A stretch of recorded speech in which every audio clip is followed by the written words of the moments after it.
எல்லாருக்கும் வணக்கம் and thank you so much. பல விஷஸ் அண்ட் காலையிலேருந்து நிறைய ஃபோன் கால்ஸ் வந்துட்டே இருக்கு. ஒரு விஷயம் எப்போதுமே அந்த எக்ஸ்போ டைம்ல இருந்து நான் நிறைய தெரிஞ்சுக்கிட்டேன், நிறைய பேரை புரிஞ்சுக்கிட்டேன்னு சொல்லுவேன்ல. அதுல இந்த இயர் எனக்கு செலிப்ரேட் பண்ற ஐடியாவே இல்லை.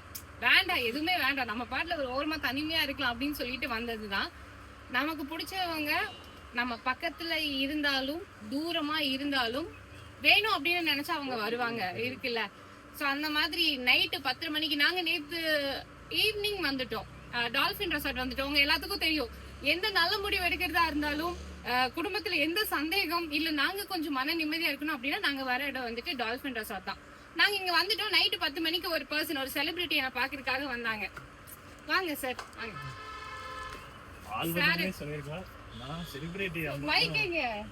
இதுலயே வச்சுக்கலாம். சரி, சார பாக்கும்போது தெரிஞ்சிருக்கும், எங்கேயாவது பார்த்த மாதிரி இருக்குல்ல. முந்திரி பழம் எனக்காக என்கிட்ட சொல்லல, எந்த பிளானிங்குமே இல்ல. நைட்டு 10:30 10:40 இருக்கும். திடீர்னு ஒரு கார் வந்தது. யாரான பார்த்தா ப்ளூ ஸ்டார் குரூப்பே இங்கதான் இருக்கு.